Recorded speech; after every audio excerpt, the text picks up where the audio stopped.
So have you ever wondered how you feel? And when I say how you feel, I don't mean like emotional or like, oh, I love this boy so much, but closer to how do we actually feel? How do we make ourselves happy? So today I'll be going over what makes up happiness, rather than what makes us happy, closer to psychology, how we act to others, and how the environment affects us, and how making us happy.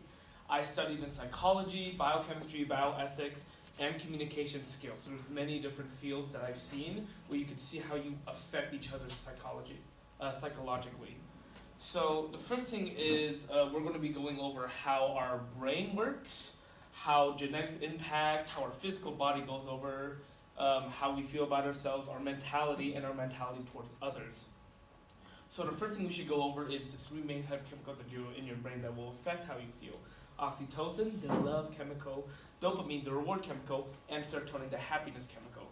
Oxytocin we usually give you is not a neurotoxin, a neurotransmitter that usually goes with affection and love.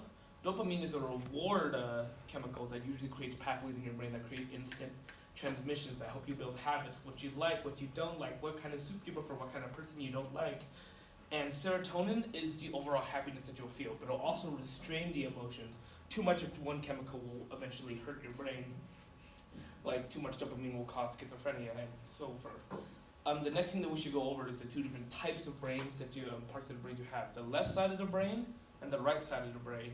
People who generally have a more active left side of the brain tend to be more happy than people who have a more active right side of the brain, which is curious considering that most people associate the right side with art and creativity. Kind of a weird function if you think about it. One example of this is Phineas Gage. This poor guy in the late 1800s got impaled to the eye with a metal pole and destroyed the left lobe of his brain, the frontal lobe. He survived, but he had a drastic personality change. He acted differently with his wife, with his kids, and eventually got divorced.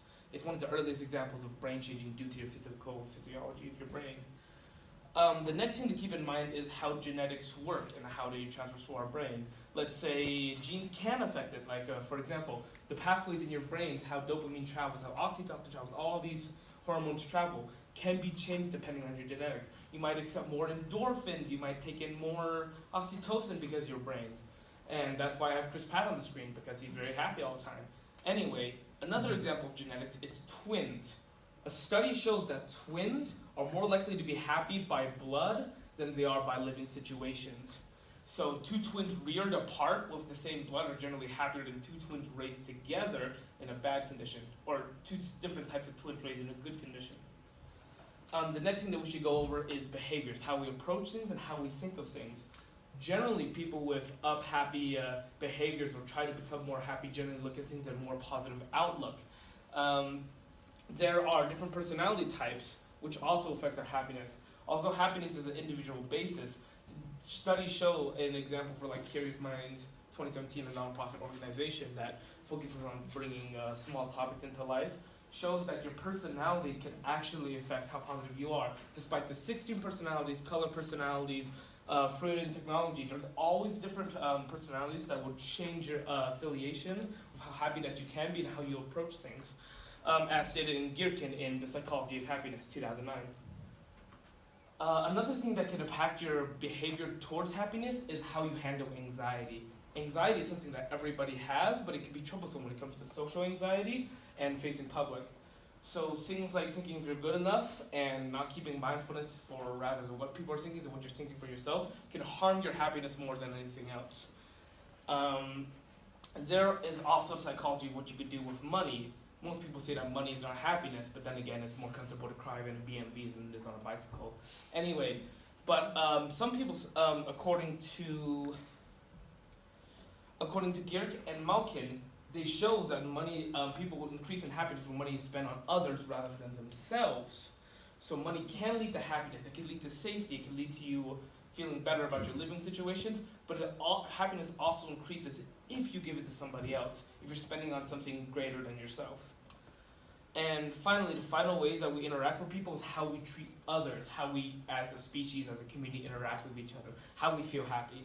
So if you go immediately into a conversation and try talking to somebody, it might not yield the same outcome if you try to prep yourself.